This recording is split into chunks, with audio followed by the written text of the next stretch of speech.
Oh, there you are. Come join us for an evening of Monday. The Monday, that is. Enterprise at 8. That's right, it's Enterprise at 8. This is Live Long and it's Live Long and Podcast, actually. Star Trek Enterprise rewatch series. It's been about I'm gonna go with around 20 years. 20 years? That's right, Trip. 20 years since our episode Observer Effect first aired, but we're just getting started here at Enterprise at 8. I'm Jody Simpson, and along with me is not Adam, because Adam decided he had better things to do than join us. I can't think of anything that's better than being with you guys, but Adam found something. He found something. I don't know what it is, but anyway. But of course, joining not Adam and me tonight is, of course, Live Long and Podcast awesome producer, the one, the only Dave. There you Hello. go. I don't have very good intros. I'm just here to observe. I thought you were. Are you? How is this compared to other podcasts you've hosted, Jody? I don't know. How are you feeling? I don't know. Gotcha. But thank you. But thank you for asking anyway. And of course, who could forget the immortal Kevin Millard, who is also a fussy baby. Very fussy baby. Fussy baby, yes. That's Davan couldn't come. Yeah, Davan might join us, but I don't think he's going to. But we'll see.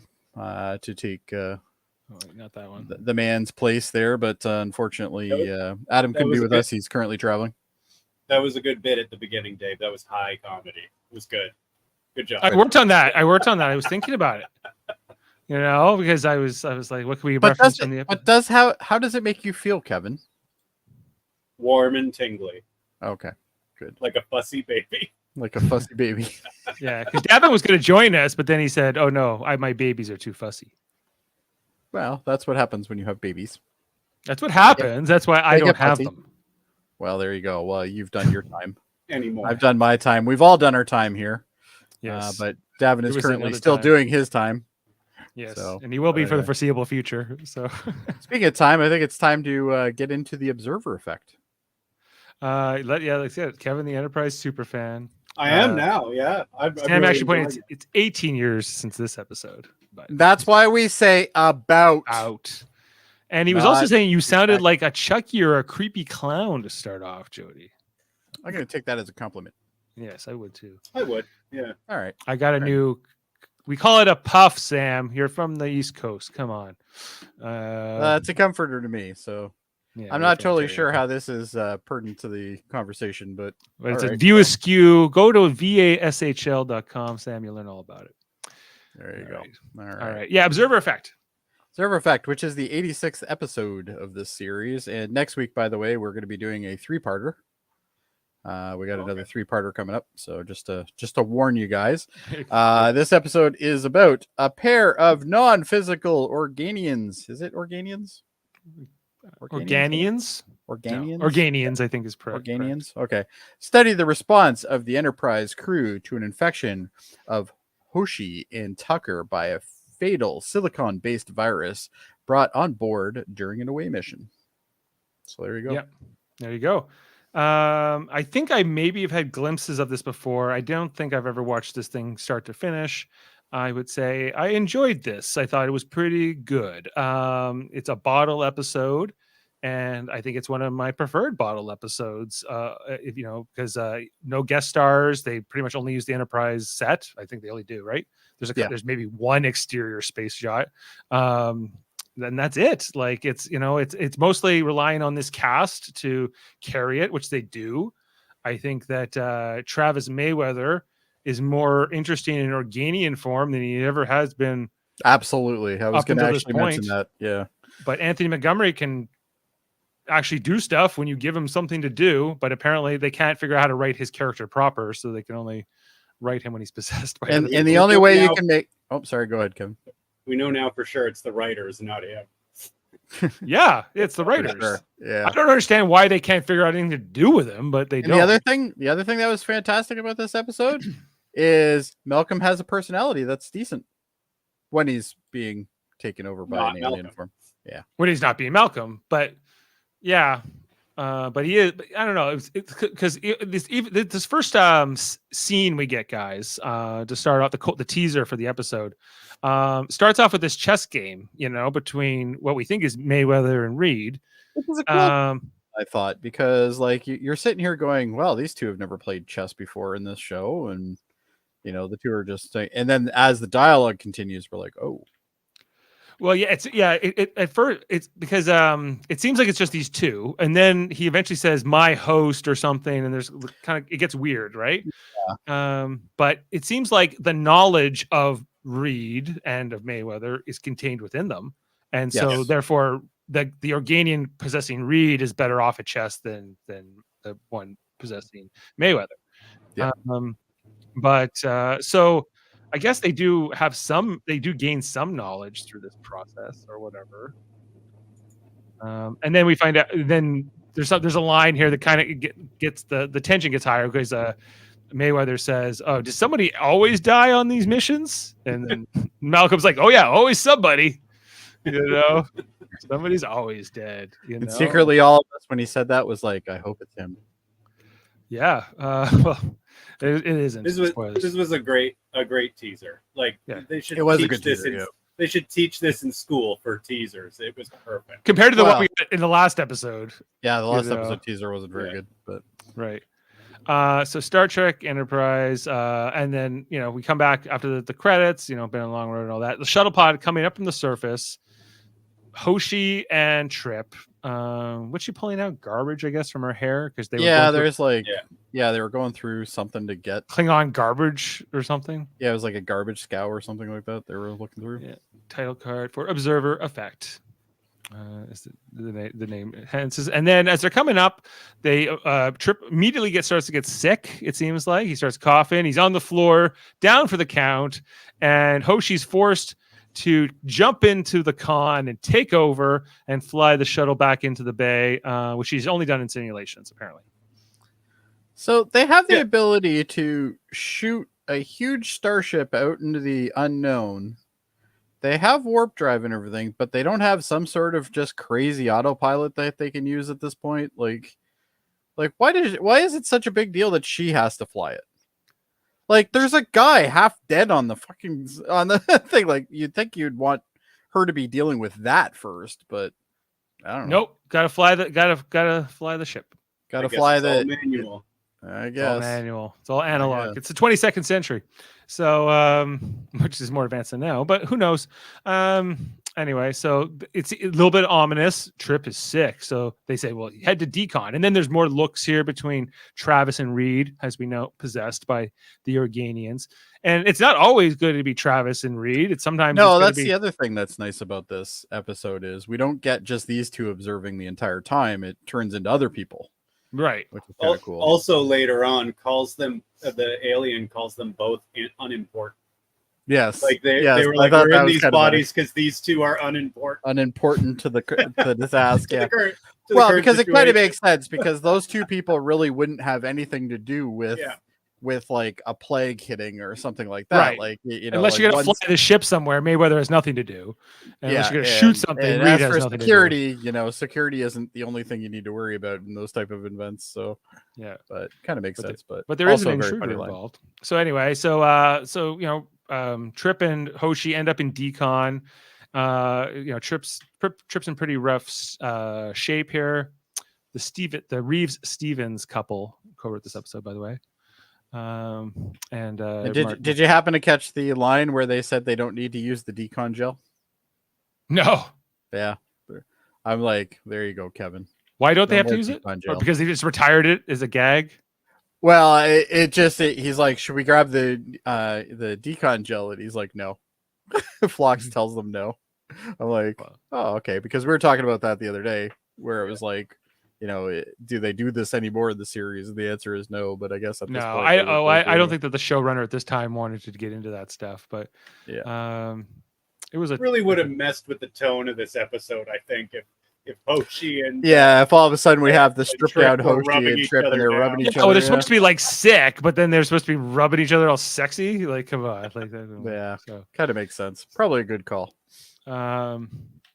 Anyway, so I'm they against seeing oh, Hoshi and we with think no Hoshi's all over. okay. So because Phlox gives them like the med kits to take blood samples and stuff, and then she has to run to the bathroom and start throwing up. Yeah, she starts throwing up instead of coughing, which is kind of weird. But Yeah, because it affects them differently. And yeah, they're in rough shape here. So well, and he Phlox- looks like he's cramping at that point, so maybe he is like ready to start tossing. maybe he's too. nauseous too. We don't know what all the symptoms are exactly. Yeah. But so then there's a little there's a scene here that comes after with Mayweather, the Organians in Mayweather and Reed talking, and really through a series of conversations, you always have one Organian who's usually is played by Reed for the most of the episode, who's the by the book Organian and wants to follow protocol. Well, This is a big be like the boss as well. a big science experiment. And they also give us a lot of exposition about what this is all about, which is that the Organians didn't create this virus. It just happens to be on this planet. And as alien ships, corporeal aliens like humans, they mention Klingons, they mention Cardassians have been here too, that they come to this thing, someone gets infected, and then they kind of observe how the crew of the ship handles it. So this is another such example. But I really enjoyed their dialogue through the whole Actually, I was just gonna say that. Yeah, like this is the only time I've ever seen these two have dialogue that actually wasn't cringy, and I actually enjoyed it. Like especially the banter between the two of them. Like, you have like Mayweather's character is like I guess he's like more of the entry level observer, whereas Reed's character is like the observer that's seen everything. Like he's the veteran. He's the veteran, yeah. But I liked like all the way through. They're like you said, they're explaining about the Klingons, what the Klingons did, what the Cardassians did in these situations, and what they've seen before. Like I really liked all of that. That was because I think the Klingons just said screw it, and they like threw their people off the ship or something. They shut the shuttle down. They didn't even let the shuttle dock. Yeah, they're just like fuck it. Yeah, and I think he said the Cardassians did manage to dock, but then they got jettisoned into space. So or something like that. Yeah, the Cardassians debated it for 5 more minutes than the Klingons did, or something. So I loved all of that. Yeah, it was pretty good. Yeah, so we're getting more explanation. So that the Organians are here just to watch rats in a maze. Basically, that's what we are to them here. And so back in Decon, there's Trip and Hoshi, and then the Organian Mayweather pops by. He's like, "Hey, how's the sickness going? How do you guys feel compared to other diseases?" Yeah, like this was so ridiculous, but I loved it. I love how he's like a kid at the window. Like he plays that perfect. Like what? Like, fuck off, Mayweather. Yeah, who gave you lines this week? What's happening? Well, wait a second, you can speak. Right? They're like, no, we need to get some rest. Go back a frame. Look at Hoshi's face. Hoshi's just like, fuck off. Like I've been throwing up my lungs, and you're like sitting here bugging me. Like, you're all curious, are you? Yeah. So they're not too thrilled with it. And they not appear that way. No. Yeah, they're both just more and more annoyed. He's like, "Oh, they got a couple more questions," and then he just closes the screen on him and throws him away.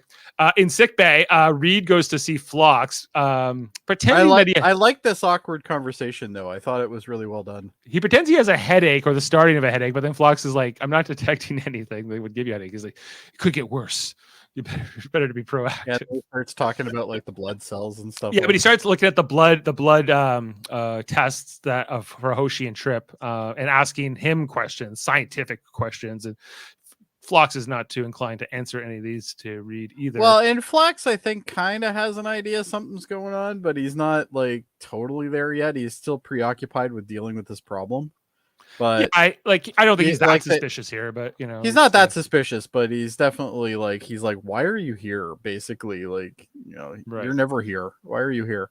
Yeah, and he gives him like the analgesic or whatever, like for the headache, and then as he tries to ask him more questions about the decon, Phlox plays it off like, well, you're just worried about the virus spreading because you have like a death wish. You're always wanting to know when you're going to die and how horrifically. So this tracks with your psychological profile. So out, he says, get the hell out of my sick bay, and sends him on his way.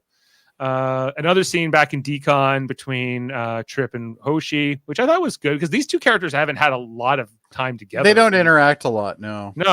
And so they start talking about a story she had when she was at the academy where she ran I love this backstory. A poker game, and she broke a senior officer's arm. And, yeah, she like beat the hell out of some guy and stuff like that. Yeah, like, so very cool. So she tells the story, and she actually got thrown out of Starfleet.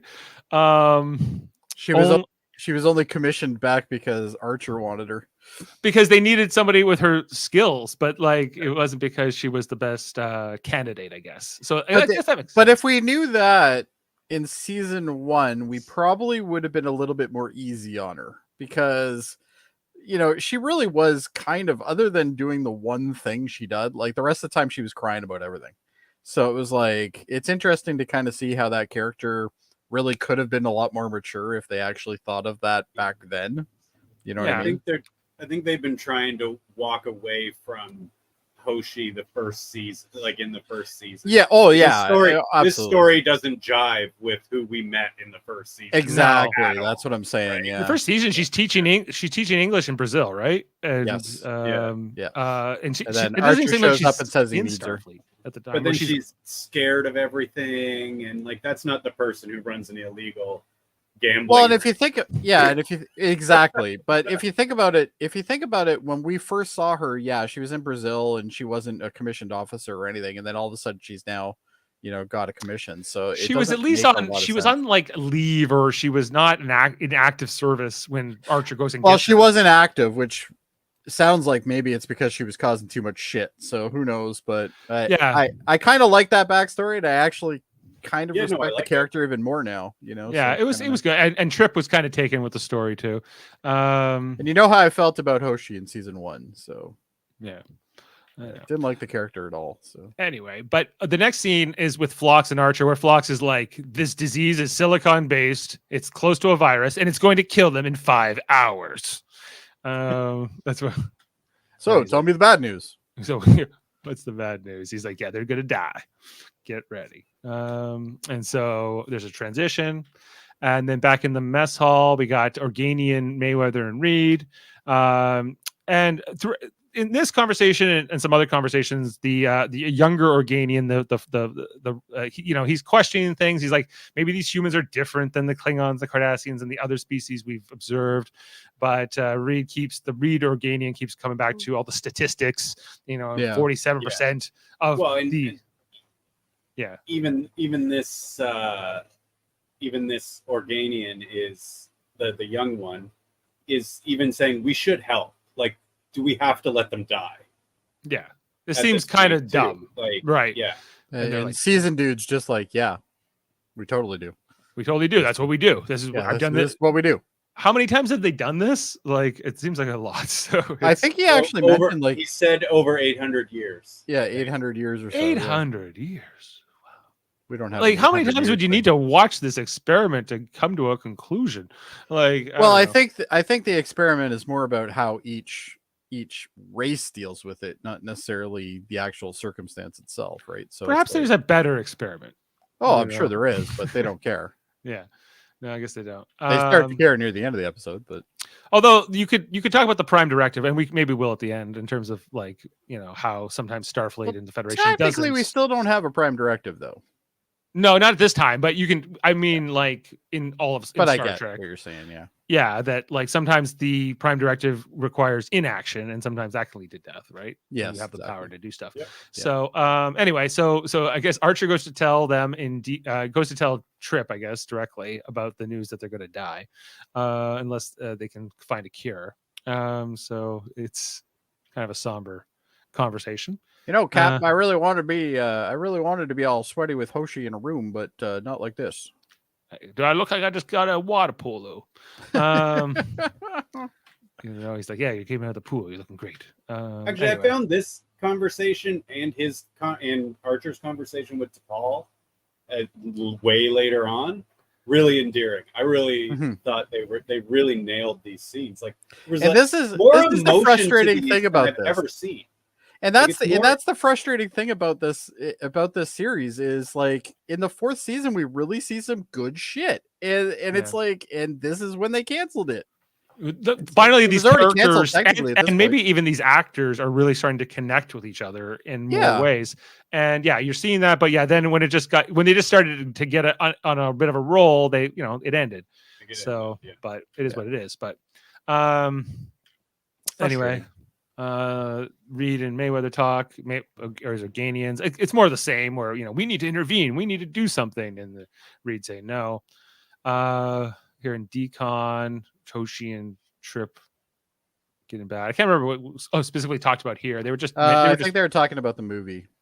Yeah, they were talking about the movies. That's right. Andromeda Strain. Yeah. It's about an extraterrestrial disease. It's an extraterrestrial disease. I love that movie. Well, I just like how all of a sudden, though, Phlox and T'Pol are there. And at this point, we don't know that they're now being manipulated by these guys, right? So right, because why are they there? Yeah, because we don't know that the Organians can jump bodies or will jump bodies so readily. Yeah, and Phlox is definitely not the right character, but T'Pol still is pretty close. The Organians right before this scene, they do, when they're talking, the one says, well, there is one place we could go to observe, or we need to go. Yeah.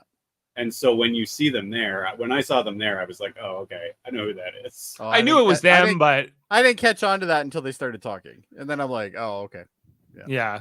And I was the senior Organian, was he in Phlox? Is that what was happening here? I believe he was. So. Yeah.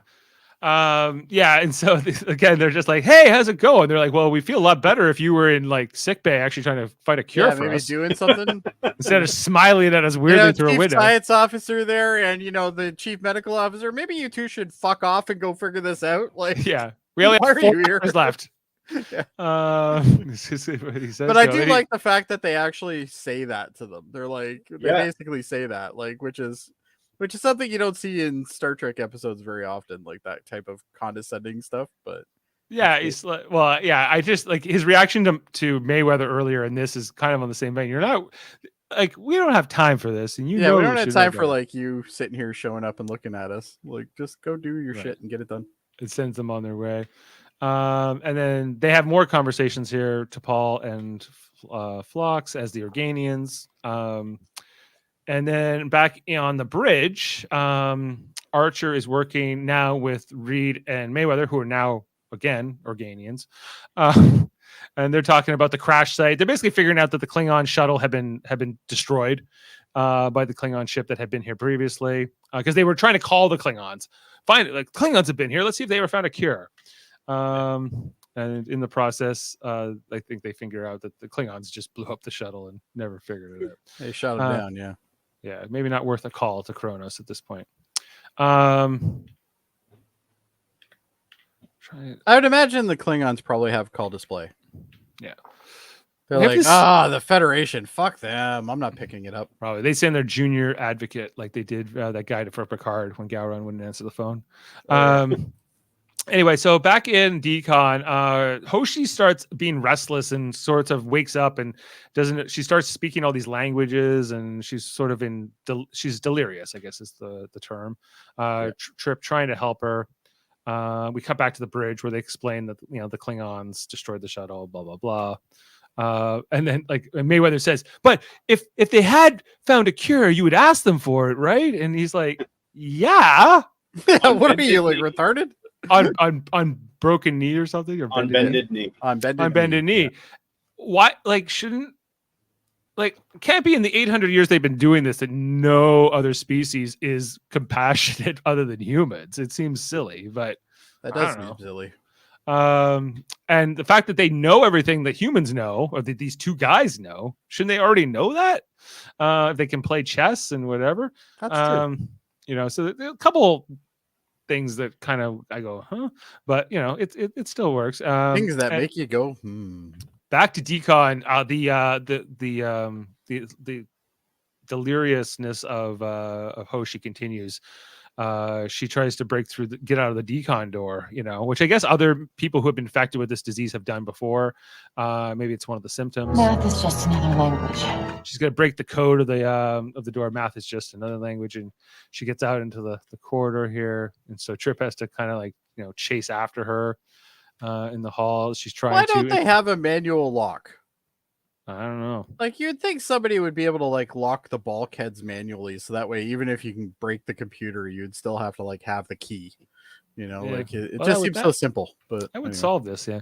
And so Trip and Reed and Archer on the bridge are shutting things down. I did like this sort of like how it goes doom, doom, doom, and it goes dark, and then it's all red, and then Trip finds her and says, "You got to stop what you're doing," and then they kind of have this wrestling thing that turns into a big hug, eventually. But Well, she's clearly going a little off right now, so he's just trying to help her. yeah. They're in this together, and so he takes her back. The two interactions are actually pretty good. Yeah, it's good. Like, I think and then they have the conversation with Trip over here of the comm here. Like, you got to stop her from breaking out of everything. She's getting through every security override we have. Like there isn't a door she can't. When he was on the screen, though, I kept getting flashbacks of 2001. I can't do that, Dave. I can't do that, Dave. Yeah. So, and then he has to sedate her, right? So they said it's better for both of them to be sedated because in case anything but happens, Trip has to sedate himself. Trip has to sedate himself, but he hesitates and he goes, "Well, what if I never wake up again? What if this is it?"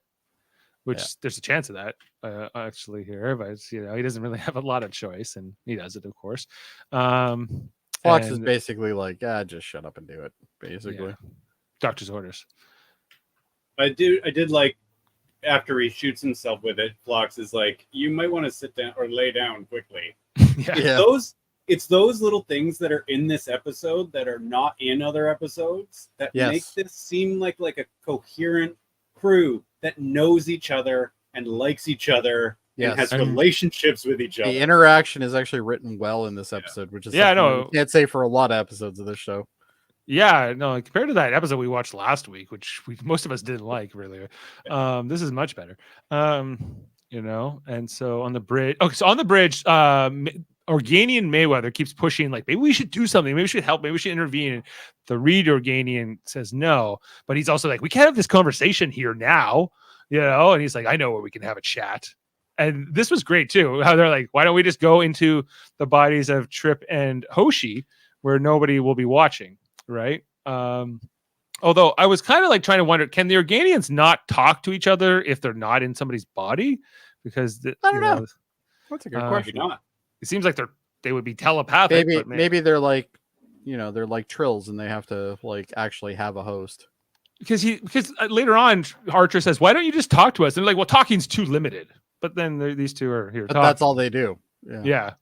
Anyway, so I thought that, so now we have Hoshi or Linda Park and, Connor Trenier playing the two Organians, talk about how they actually feel pain from this disease and how uncomfortable, how much it sucks. And I think this is the turning point for the veteran one, because the veteran one, I don't think realized this was happening. So it almost to me made him more compassionate, I think, later on. A little bit, or gave him a little bit more empathy, which didn't exist previous. It's clear the younger Organian or the junior Organian, he's got empathy, some empathy, but the other one is more of a robot. So it's also interesting that they're trying to figure all this out, and they're observing the humans or different species, but they've never actually gone into the bodies of the people who were infected before. They've never been curious in 800 years. That feels like. Yeah, you would think they would. The first time. Astounding. But perhaps that's the effect part of observer effect. Maybe. Anyway, and so they're having this conversation, and then Phlox finds it on. He's watching it sick bay. Yeah, he's like, "What the hell? These two are up, and they should be dead, basically. These two should be unconscious." And he's watching them stand and have a conversation. I gave them enough horse tranquilizer to practically kill them. What are they doing? I liked how they kind of knew that they were being observed. They could feel that, and then and then all of a sudden, like Archer and DePaul show up. Now they're the Organians, and they're here to they're trying to do nav control now, right? Yeah, they're going to neuralize him and raise his memory. They know that he knows, yeah. But they explain a few things here, but how easy it is to change the memories of these people once they've inhabited them, so they never remember any of this. They don't. It's not like they have a complete blank space of time. It's You know, just the only thing that this episode needed was a random extra bridge member, like they did in that TNG episode. like who? You know, McDuff. McDuff, yeah. Oh, then we would know he didn't belong there. Yeah, that would have been funny. Yeah, clearly it's McDuff. He's not normally on this show. Would it be even better if they actually use the same actor for McDuff? Yeah, in this as well, and then it turns out the whole time McDuff was actually one of these. No, because then it wouldn't be a bottle episode anymore, and then it'd have a guest star. True. So, but I do like how Phlox calls out there. You know, he's like, "Your behavior is appalling." And you know, because they explain we didn't make the virus, but we're fine with letting you die from it, and we're not going to intervene and right. So, and they erase everything and tells them off, and then they walk away. And I guess Archer is the younger Organian, so he's still questioning things. T'Pol tells him, "Nope, we got to see this through." So I wonder if actually T'Pol was the senior one in the other when he was Phlox. Yeah, I'm wondering if they were. I think you might be right about that. Yeah. Back on the bridge, of course, Phlox now has his memory erased, as does Archer and T'Pol. So they don't remember any of this, but they see that their life signs are failing, that they're on their way out, and they need to try to do something. So they come up with this plan. They're going to put on environmental suits and try to go treat them directly, because they can't do anything for them when they're separated by the wall. Reed and Mayweather are observing them. I guess is this the command center? Is that where they are? I haven't seen it since season 3. I think so. Yeah, looks like it. They don't use that. That big ass screen. It's got to be the command center. Yeah, it's got to be the command center. Yeah. At least they still use that room sometimes. Or maybe the Organians do. Oh, there's the Organians. Yeah, that's true. So in sickbay, they've moved Hoshi and Trip over, and Phlox is like, "I can't treat them in these suits with these gloves on," and Archer's like, "Watch right here. I'll take my gloves off and I'll infect myself in the process." To be your hands, and they try to. If something like this happens, I always think of like season 1 Archer and how much of a dick he was. It's like, oh, he's so nice now. He's always trying to sacrifice himself. He's always trying to help now. Yeah, he's got a real Malcolm complex going on. He does. Trying to die every day. Kill himself all the time now. Always want, captain's got to sacrifice himself for his crew. Jumping from explosions and stuff. Yeah, he injects her with this thing, and then they keep giving her like the shocks with the, like kind of clear. I feel like you could have done that with gloves on. I think so too. I think it wasn't necessary. And yeah, I don't know. But yeah, so they come up with this thing. They keep trying, and eventually she dies. Hoshi actually dies in this episode.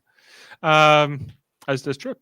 We'll get into that. So then they move on to Trip. Again, the Organians watching the command center. The Mayweather one says, "We got to do something.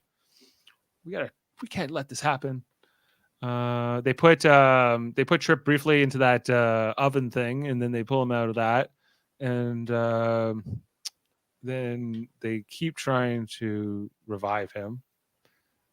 I did like Archer during this episode. This part. Is this where Phlox leaves? Where he's like, "You can't do anything more here." So yeah, basically. And now Archer's like, "I'm going to die in a few hours too after this." So this is the scene I think Kevin mentioned he liked, where this is where Archer calls up to T'Pol to say, "I think you've been watching, and you know that I'm going to die, and you're the new captain." He's saying his goodbyes. He's saying his goodbyes. Well, he says by the end, we'll have at least one more conversation before I die. But he's like, don't let Admiral Gardner not make you the captain if I'm dead. So don't let them bring in somebody new. And Trip, and she's like, "Well, if Trip wakes up, can you let him know? Because he's my boyfriend, or kind of on again, off again. It's complicated. But can you let me know?" And he won't change his Facebook status. Yeah. So, and then he says, "Sure." And then so they end their conversation, and then so basically we see Trip slowly stop breathing here until he dies. Yeah. Archer with him for this, and watches him go, dead from this virus, and then all of a sudden, his vitals start coming back. He's like, "That's weird." And then he sits up. You He's know? like, I've seen enough zombie movies to know what's going on here. Yeah. So they, I think he starts explaining things that he's who he is. Then Linda Park sits up, as the Arcadian, which is great too. Yeah, she's like, you're breaking all the protocols. You're breaking all the protocols. He's like, I'm defying the protocol. And she's going on, and Archer's like, what the hell? Well, at this point, he's just like, okay, I guess this thing really fucks with your head too. Yeah, I'm seeing people get I've seen talking and everything. people get up and walk But around. he's like frozen in amazement, though. I just liked how he did that. I thought that was good.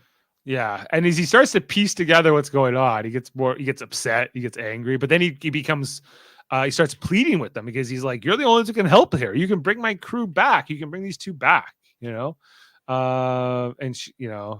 she's like, or Hoshi as the Organian says like, well, why would we do that? And how would we ever learn about you if we didn't do this experiment? And he's like, talk to us.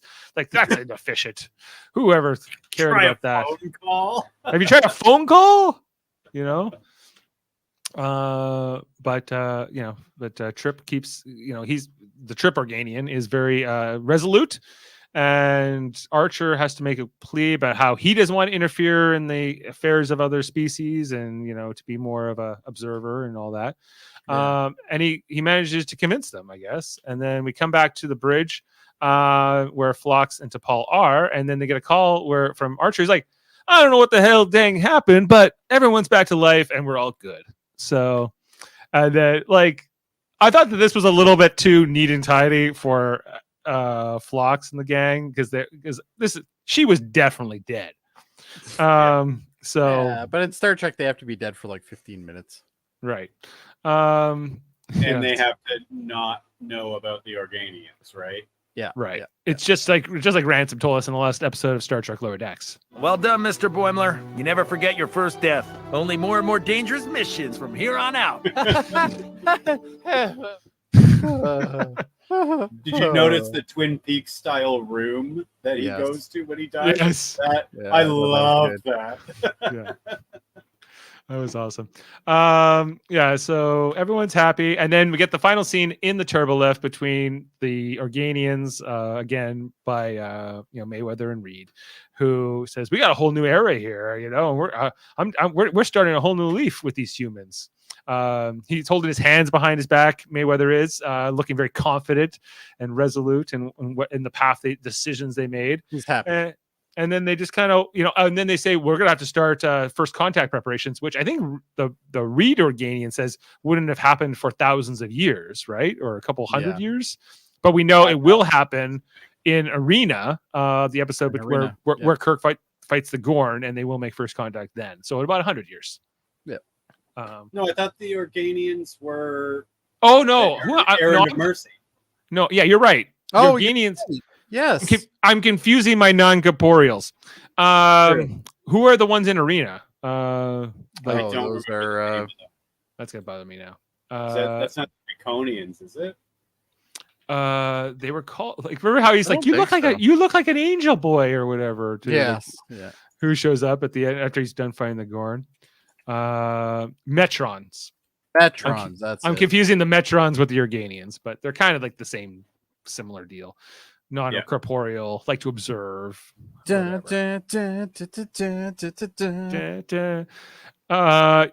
of Mercy is also the introduction of the Klingons. Correct. Thank you, Sam. All right. I wish they did an episode with Trelane. That's one thing they never did on Enterprise, to my knowledge, or a Q. I don't know. Well, I think if you did Q in this timeline, I don't think it would work because the whole point of Q in Next Gen is this is his introduction to humans, right? Or him revealing himself to humans for the yes, yeah, I guess more that's probably a better way to say it. Yeah. So no, and Sam asking, did you know in season 5 of Enterprise there was going to have a Cloud Minders episode? The Cloud Minders from if you look at what was going to happen in season 5, it sounded like it was going to be amazing.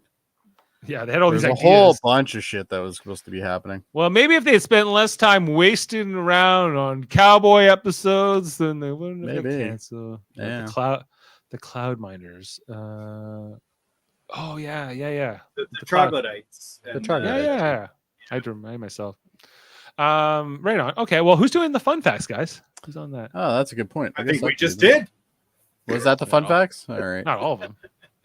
All right. Give me a second. Talk about something else among yourselves, gentlemen. Okay.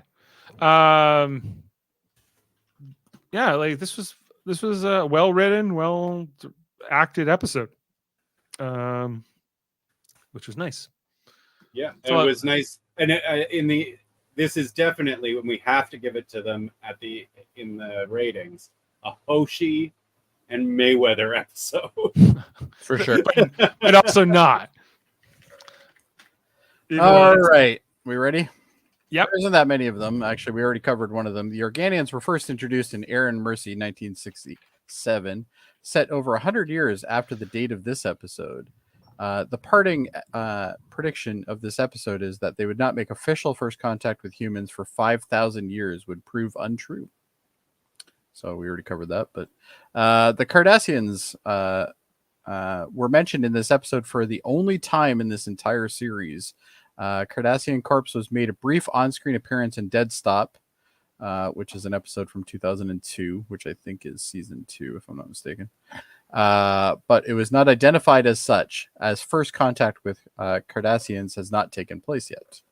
But we're not even sure when that happens exactly. But in Star Trek Strange New Worlds, we did see Cardassia was on the map that Spock has. And so it's at least by the original series timeline they have. Well, and that could also just be a map that was provided by the Vulcans, right? So you don't maybe, but they humans may have not had contact with them yet. I don't know. Maybe, you would think they probably would. It looked like they had. The title refers to the fact that the very act of observing a process, system, or living being changes its characters of nature, making the observer part of the process and changing the end result of the observation. So there you go. When trying to break the lockout code for the decon chamber, Hoshi says that math is just another language. With that, she repeats the same opinion to Paul once voiced in Voxala from 2002, when Hoshi was struggling with the equations of the alien language. So there you go. Yeah. So. Math is just another language. Math is just another language. This is one of the rare episodes of Star Trek franchise which doesn't feature any credited guest stars, with credits proceeding straight into production staff after the opening titles. So there you go. Is that such a bad thing? Nope. And it worked out well in this, I think. Yeah. Tucker draws comparisons between his and Sato's situation to the Drama Strain from 1971, which was directed by Robert Wise, which also directed Star Trek The Motion Picture in 1979. Subsequently, the microbe infecting Tucker and Sato is revealed to be silicon-based, hexagonal, and of extraplanetary origin, which makes it very similar to the one portrayed in the film. So there you go. There was a silicon virus in that movie? Well, it was similar to it, yeah. Okay. There was a virus in the movie, yes. There was? Man. In Andromeda Strain? That's kind of what I thought you meant motion picture. Oh, no. He's talking about Andromeda Strain. Hoshi tells Trip that he could fix the warp engine with duct tape and a pocket knife. This is an allusion to MacGyver in 1985. He is like MacGyver. He is kind of like MacGyver. And last one I think we'll do. This is the only episode of Enterprise in which Reed can be seen manning the communication station on the bridge. So apparently he knows how to do that. Well, good for that's good. But it's still Reed, so we still don't care. Yeah, we still don't care. Okay, well, you guys want to get into the ratings then? Might as well. All right, observer affected. I don't think Adam gave us any kind of mailing rating. He didn't yet, so we'll have to get his next week. When was the last Hoshi episode? I'm being asked. Let me see. I'm gonna say a while. Probably that one that she's on the planet. Oh, there it is. Exile, season 3, episode 6. It's been a while, yeah. And we didn't like that episode that much. So it wasn't a very good episode. Yeah. However, this is a good episode. I'm gonna give this one an 8.5. 8.5 from Jody. Okay. I will join you, Jody. 8.5. 9.5. 9.5. Kevin goes for the higher mark.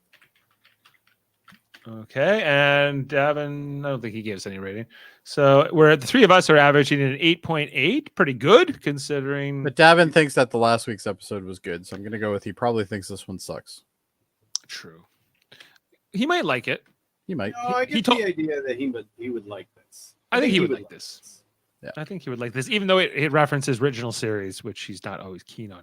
So, Well, it's Alright. just one species from original series. It's not like it's not like some kind of nostalgic. it's not Spock's brain or something. So next week's episode, I'm only going to give you the synopsis of the first episode, but we are going to cover all three of them.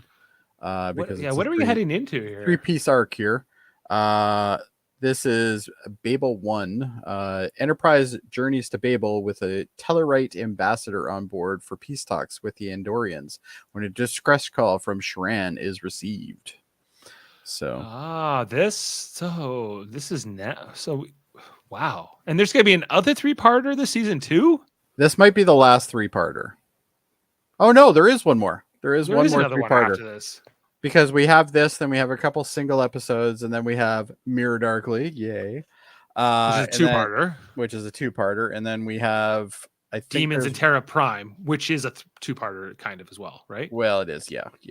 But just so you know, 6 episodes until And Mirror Darkly. Are Affliction, what's it called? Affliction, Divergence, and Bound, are they connected as well? Or Bound is a single episode, I think, because Bound. that's with the green people. Okay. Oh, that's the Orion one. That's the Orion one, yeah. And Divergence is part of the. Oh no! So we do have. So we're gonna have this next one, and then we're gonna have that Klingon one. Yes. Oh, is the Klingon one a 3-parter? Yeah, a 2-parter at least. 2-parter. Yeah. Okay. It's Affliction and Divergence, right? I think this is what happens when you run out of money and your season is already canceled. So I think you now do, big, huge episodes and split them off so that way you don't have to do so many individual episodes. You make the best season possible. Like, why didn't they do that before they got canceled? Right. Like, oh, we can't give them everything good at once. Let's give them a bunch of shit, and then we'll sprinkle in a good episode and give them something to come back for. But it's almost like they're like, we're being canceled. Let's get out all of our good ideas at once. Let's make them regret it. Let's make them regret their decision to cancel us. Yeah, because if they weren't canceled, they may not have done all these 3-parters. They might have structured it differently. But they might have, yeah. Or maybe they just wanted to get a certain amount of things out, so they probably just stretched episodes and then got rid of some and stuff like that. They still did 26 episodes, so I feel like they're starting to have fun in the world of Star Trek finally, but now they have this new showrunner and whatever. But but it's going to be over pretty soon. So so we have 3-parter next week. Then we have a 2-parter. I think it's a 2-parter with the Klingons. Then we have a single episode with the Orions. Then we have another episode after that. I think a 2-parter, the Mirror one, and then. The Mirror one is after the Orion. And then we got Demons and Terra Prime, which is basically a 2-parter. Which is a 2-parter. And then after that, I think we have a couple singles, and then we have the one we have near the end, which is, we still have the augments still, because there's still more augments. That comes in the Klingon story. Is that in the Klingon story? Oh, that is in the Klingon story. You're right. And then we have RoboCop as well. So that's in the Demons and Terra Prime one. So we only have 1, 2, 3, because we have 4. the baby and all that. Okay, yeah. We only have 6 podcasts left. Yeah, in Enterprise.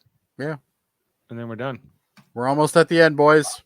Yeah, we're 6 more, and then we'll move on to something else, like getting back to Deep Space Nine, which I know Sam was asking about, and I could use some help there. So, he hasn't asked you about a Gilligan's Island podcast recently, though. He is asking though. Do you think Archer, T'Pol, or any Enterprise character could come onto Strange New Worlds? So I will tell you right now, there is something in the pipeline with Archer. Archer by Strange New Worlds time would be like 130. So yeah, it has something to do with like a time travel thing or something. That's the only thing I know T'Pol could be alive. T'Pol definitely is alive, and at that wouldn't point. Really look that old, I don't think. She would look as old as T'Pau did in Amok time, right? So they're about the same age. There is rumors that there's going to be something to do with Archer, but I don't know if it's actually he's going to be in the show or if it's just going to be. Oh, there it is. I reminded him to bother you. It will come when all the other podcasts are done, Sam, I guess. All the podcasts in the world, when they're all done. Yeah, they're all Well, done. I don't think what we're covering next, so we'll see. Gilligan, a skipper too, a millionaire and his wife. What's fun is we're also a bunch of floating heads. Jody brought it up. Blame Jody. Well, maybe. Yeah. Wouldn't be the first time I'm blamed for something. Yeah. Even today. Yeah. But okay, just before we wrap up our discussion here on this episode, Observer Effect, the only thing that's, I wanted to come back to on this whole Prime Directive debate, because you remember like there was a couple episodes, especially in Next Generation, where these like pre-warp civilizations, and so like if the Federation decides to let them die because they haven't achieved warp travel yet, like there's that friend that Data makes who's living on the lava planet. Oh, right? I hate that episode. Right. Pen pals. You know? Yeah. And there's the other one with Worf's like foster brother, Nikolai, who Nikolai, yeah. also helped save like a village of people who were going to die. And how is it that much different than what the Organians did here by, allowing this disease to kill people and then observe it, right? Like, It's not Yeah. at all. right. So the ethics of the Prime Directive, I don't know. I think that's something I think could it be a whole podcast or itself, just debating what is Take the that right over thing do. to Well, I take think that the over to Locutors of Trek. I bet. Yeah, that's probably something that locutors would do, but I think maybe the debate would be,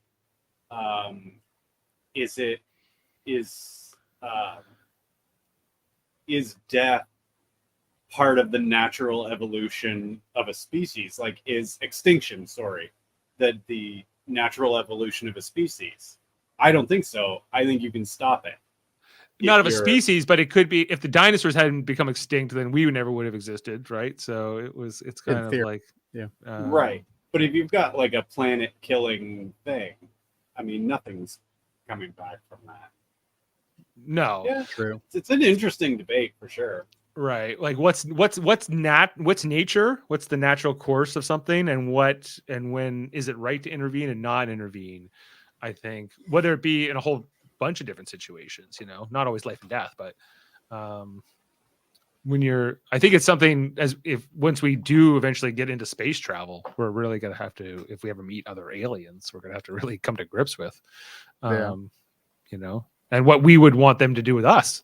Like, what is our morality around it? If we were in trouble, if we were going to die from a soul, like a big asteroid and some aliens could save us, and they're like, nope, sorry. This is far too deep. We have a few rules about that. Yeah, no. Makes us Okay. feel a little icky. Yeah, so if we had stopped that dinosaur asteroid, then you guys wouldn't have existed. So, okay, that was it. That's as deep as I'll take you, Jody. All right. We And done? then with that, we can wrap this up. All right, wrap it up. So, Jody, Live Long and Podcast. This is a Star Trek channel, I was aware of that. Yes. all kinds of Star Trek podcasts Indeed. going on. Different forms. Locutors of Trek just started their second season with a new episode. Oh. You should listen to it.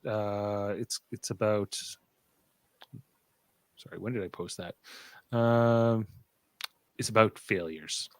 So check out that one. There's new Lower Decks coverage. We've been covering Star Trek Lower Decks season 4 on Thursdays. Thursdays, right? Yeah. Yeah, those have been fun. I played one of the clips earlier, so check out those ones. Davan's been doing debates, having the debate 9s. I think I'm going on one soon with Heather Narduzzi and some others. I know that we're going to be talking some trivia and some other podcasts in the near future, and we'll get back to Star Trek Radio Theater, I think, this fall. So just as soon as. Well, I'd like to wrap up Big Brother, but we'll see. That's still another 6 weeks. I'd So, like everyone to wrap up Big Brother. yeah, wouldn't we all? So it's 100 days this year. It's so long, and we're Wow. only halfway. We just got to the halfway point. So Still got a little while to go. Anyway, so but we're part of a federation of podcasts, as we're alluding to, the United Federation Podcast. You can find us at ufpodcasts.com. Like Super Mater Brothers podcast. We are brothers! Covering Big Brother 25 and soon, starting next week, Survivor season 45. Are you guys excited? No. Of course. Of course. Always Can you guys as pick the winner? excited as I ever am. The winner. I'm gonna go with first row, fourth one from the left. Fourth one from the left. That's who I picked. Oh, okay. Well, there you Team Dave involves Jake and Bruce, both from the Bellow tribe. What do you guys think? go. I'm down with that. All Sounds right. good, man. Good choice, Dave. Yes. I'm gonna win it all. So, and also covering other things there on Super Mario Brothers podcast. And check out all our different playlists. X-Rated, X-Men the Animated Series. They just wrapped up all of those episodes, or they soon will. Of all the ones from the 90s that aired, and so they're waiting for the X-Men 97 to start. So they're going to start reviewing X-Men movies. In the meantime, so that could be fun with Davan and André. Speaking of André, he's got the Graphic Histories podcast where he does amazing audio only interviews with people from entertainment, comic books, and different places. The Hold Up podcast, a movie podcast every second Wednesday with Murphy and Davan, talking about 3 movies in a theme. I think I'm going on in 2 weeks to talk about space movies, Outland and Apollo 13 and Ad Astra. So watch out for that in the near future. All 3 of those are pretty good. We got Eamon on Track, where he talks music albums with guests. I think Davan going on soon to talk about some jazz or something. Cool. And Trivial Debates. We have a Transformers themed episode coming up September 23rd, 2023, with Jody hosting and 3 newcomers who I don't know. So it'll be interesting to see how that played out. That's coming up soon, actually, September 23rd. Next Saturday, I believe. Yeah. This coming Saturday. So don't you dare miss it. And Don't you finally, the dare. Hellbound podcast with Michael Chan, Alex Blackburn, back from hiatus. I don't think it's this Saturday, is it? It's next Saturday. September 23rd is this Saturday. Oh no, it would be this Saturday. Yeah. Yeah. I guess I should probably get on that. Yeah. Did you make questions yet? Oh yeah, I sent the questions ages ago. Okay, good. So anything you can? What's the movie one? That's a good. Who would you choose to revoice one of the characters from the original 1986 animated movie? Yeah. I tried to stay away from the remake movies because they're terrible. So basically, we're focusing mostly on the animated movie and all of the TV shows. Okay. Yeah. I'm not a big Transformers fan, but There's a lot of content there. I'd like to have Starscream, right? Yep. Because I always hated his voice, voiced by Bill Burr. Oh, that'd be interesting. I'm down for that.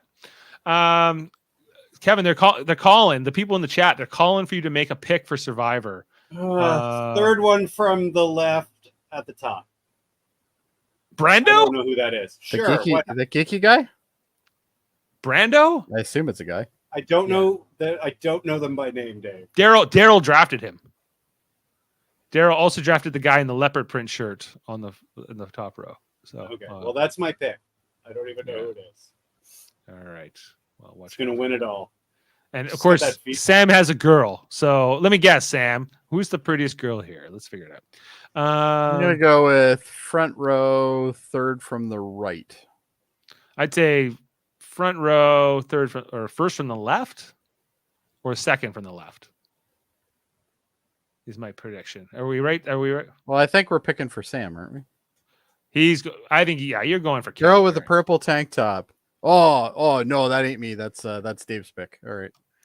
No, I didn't take her. Yeah, the first one on the left on the bottom row. No, but she's not my draft pick.